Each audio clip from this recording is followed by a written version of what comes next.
어린 양으로 구원하셨어요.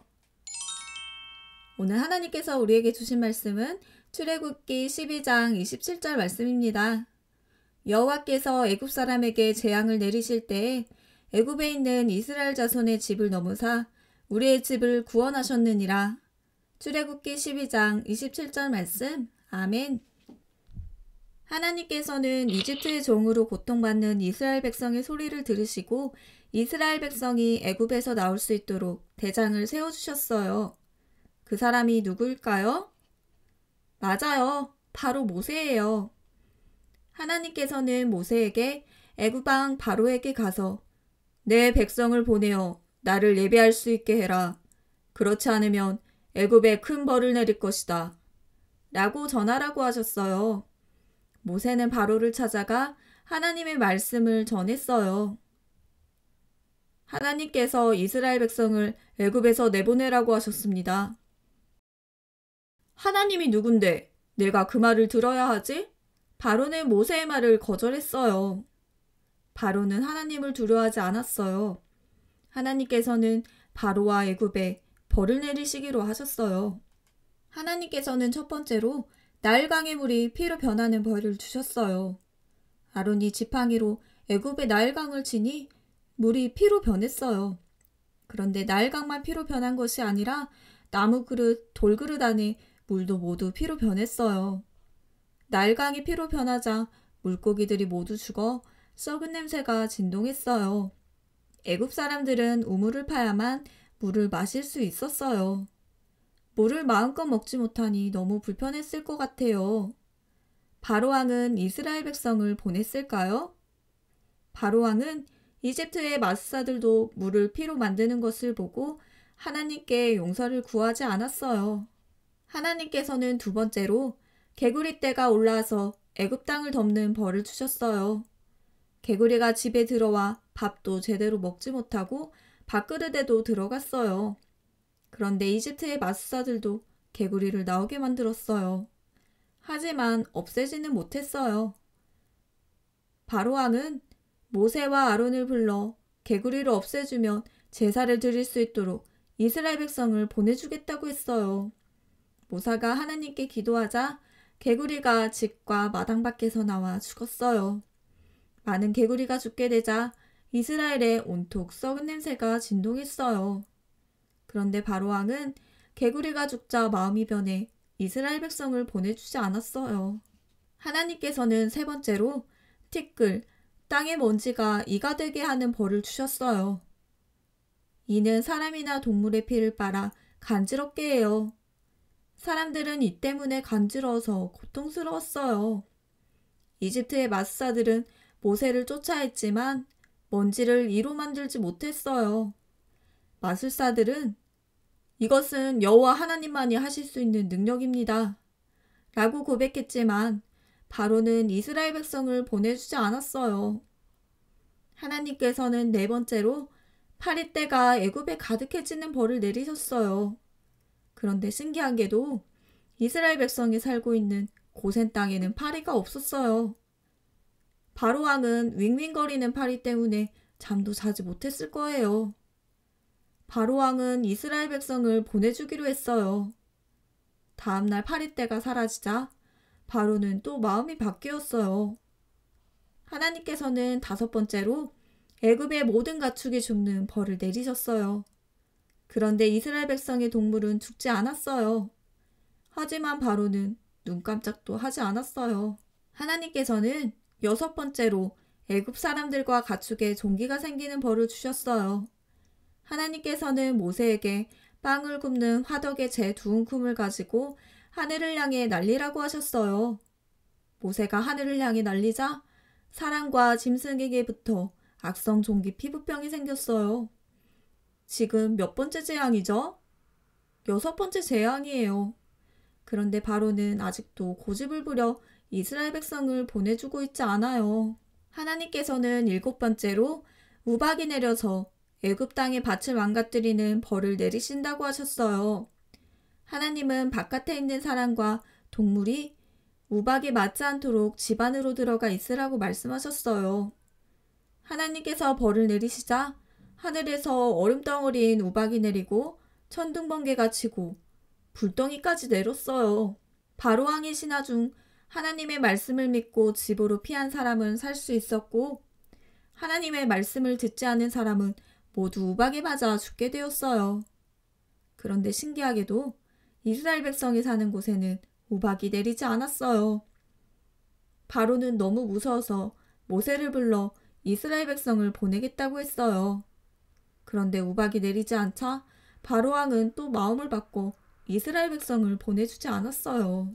바로왕이 계속 하나님의 말씀을 듣지 않자 8번째로 하나님께서는 메뚜기 떼를 보내신다고 하셨어요. 바로왕의 신하들은 이스라엘 백성을 내보내자고 했어요. 그런데 바로는 남자 어른만 보내주겠다고 했어요. 하지만 모세는 하나님을 예배하러 모든 이스라엘 사람과 양과 소, 가축도 모두 가야 한다고 했어요. 바로왕이 이스라엘 백성을 보내주지 않자 메뚜기 떼가 몰려왔어요. 메뚜기가 너무 많아서 땅이 보이지 않을 정도로 메뚜기가 음식도 다 먹어버렸어요.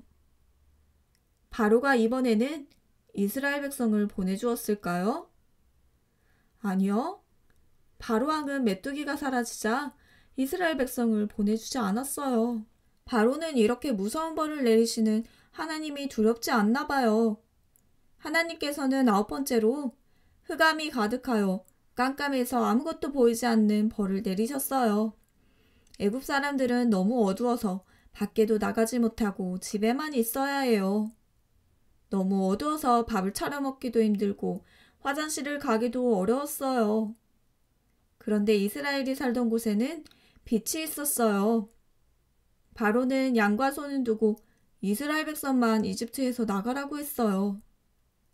모세가 양과 소도 모두 가지고 가야 된다고 하자 바로왕은 싫어, 내 백성이야, 보내줄 수 없어 라고 하면서 이스라엘 백성을 보내지 않았어요. 그래서 하나님께서는 10번째 벌을 내리시기로 하셨어요. 그것은 애굽에서 첫째로 태어난 사람, 동물을 모두 죽이는 무서운 벌이에요.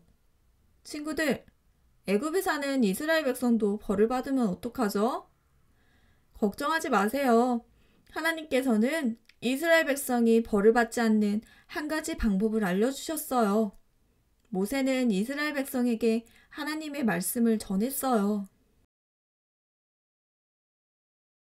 1년 된 수컷 중에 아무런 잘못이 없는 어린 양을 잡아 그 양의 피를 우슬초 가지에 적셔서 집으로 들어가는 문 위에 옆에 바르세요. 그리고 아침까지 집 밖으로 나가면 안 됩니다. 그럼 죽음이 넘어갈 것입니다. 이스라엘 백성은 하나님의 말씀에 순종했어요. 어린 양을 잡아 그 피를 집 문 위에 옆에 발랐어요. 그리고 아침이 될 때까지 집 안에 있었어요. 이렇게 집 문 위에 옆에 어린 양의 피가 칠해진 집은 죽음이 넘어갔어요. 하나님께서 구원해 주신 거예요. 어린 양의 피를 바르지 않는 애굽 사람들의 집에 첫 자녀는 다 죽고 말았어요. 애굽에 울음소리가 가득했어요. 어떤 사람만이 벌을 받지 않았나요? 맞아요. 오직 하나님을 믿고 어린 양의 피를 받은 이스라엘 백성의 집만 죽음을 피할 수 있었어요. 하나님은 이날을 해마다 지키라고 하셨어요. 넘어간다는 것을 어려운 말로 유월이라고 하는데 이날을 유월절이라고 부르고 해마다 죽음에서 구해주신 이를 기억하라고 하셨어요. 유월절이 되면 이집트 사람이든 이스라엘 사람이든 하나님이 얼마나 크신 분인지 알 수 있게 될 거예요. 이스라엘 백성은 열재앙을 끝으로 이집트에서 나갈 수 있었어요. 열재앙의 유월절의 어린 양은 사실 우리 예수님을 가르치는 거예요.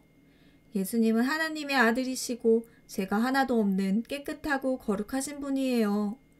하지만 우리가 지은 죄를 용서해 주시려고 우리를 대신하여 십자가에 못 박히시고 피를 흘리셨어요. 그리고 십자가에 죽으셨어요. 유월절 어린 양의 피를 통해 죽음에서 넘어간 것처럼 우리도 죄 때문에 죽을 수밖에 없는데 예수님의 십자가 피로 우리를 죽음에서 넘어가게 하시고 우리를 구원해 주셨어요. 그래서 죄에 대한 벌을 받지 않아도 돼요. 애굽의 바로 왕이 이스라엘 백성을 보내지 않자 하나님께서는 몇 번의 재앙을 내리셨나요? 맞아요. 10번이에요. 하나님은 가장 크고 가장 높고 가장 힘이 센 분이세요. 바로왕은 자신이 가장 크고 가장 높고 가장 힘이 세다고 생각했어요. 바로왕은 벌을 받을 때에만 하나님을 두려워하고 재앙이 끝나면 더 이상 하나님이 자신을 괴롭히지 못할 것이라고 생각했어요. 여호와 하나님만이 진짜 하나님이신데 바로왕은 자신이 신이 되어 이스라엘 백성을 다스리려고 했어요. 바로왕은 10번째 재앙, 장자가 죽게 되는 벌을 받은 후에야 하나님이 크신 분이라는 것을 알고 이스라엘 백성을 보냈어요. 하나님께서 바로왕을 고집스럽게 만드신 이유는 애굽에 내리신 벌을 통해 모든 사람들이 크고 높으시고 모든 것을 하실 수 있는 하나님을 알려주시기 위함이었어요. 우리는 바로왕처럼 하나님의 크심을 모르면 안 돼요. 하나님이 가장 크고 높으신 전능하신 하나님이심을 믿는 우리 친구들이 되길 소망해요. 친구들, 우리는 하나님의 눈이 보이지 않자 하나님 말씀을 들으려 하지 않고 내 마음대로 살려고 할 때가 많아요. 우리는 크신 하나님을 믿으며 자라가야 돼요. 어떻게 살아야 할까요? 언제 어디서나 하나님을 예배해요. 집에서도 엄마 아빠랑 찬양하고 기도하며 하나님의 말씀을 읽어요. 믿음아, 교회 가야지. 일어나렴. 부모님의 말씀하시면 네 하고 순종해요. 우리 오늘의 말씀을 기억하며 고백해 볼까요? 크신 하나님, 굳게 믿으며 순종할래요. 하나님 아버지 감사합니다. 예수님이 십자가에 달려 죽으셔서 우리를 구원해 주심에 감사합니다. 크신 하나님을 굳게 믿으며 순종하는 우리가 되게 해주세요. 예수님의 이름으로 기도합니다. 아멘.